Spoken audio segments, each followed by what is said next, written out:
என்னங்க பேசுறீங்க?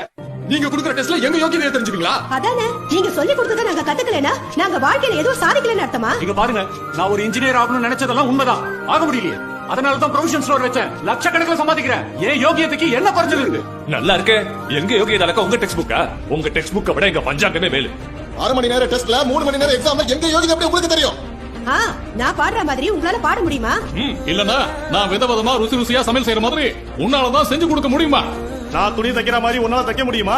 அதானே, பசங்க படிக்கணுங்கிற ஒரே காரணத்துக்காக இங்க வந்தா நீங்க எங்க தகுதியை முடிவு பண்ணுவீங்களா? இத பாருங்க, எங்க தகுதி திறமை என்னன்னு எங்களுக்கு தெரியும். அதுக்காக பரிச்சை வைக்கணுங்கிற அவசியம் இல்ல.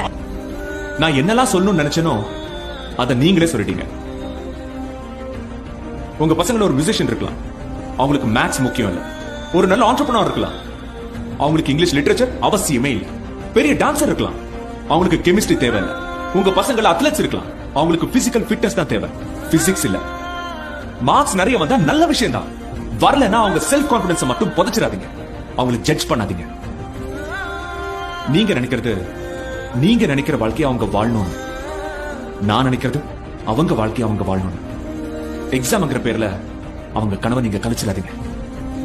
நீங்க உங்க பசங்க நல்லா பாடுவாங்க ஆடுவாங்கன்னு கோச்சிங் கொடுப்பீங்க, ஆனா 10th கிளாஸ் வந்ததும் எல்லாத்தையும் கட் பண்ணுவீங்க. நீங்க கொடுத்தத நீங்களே பறிச்சுப்பீங்க.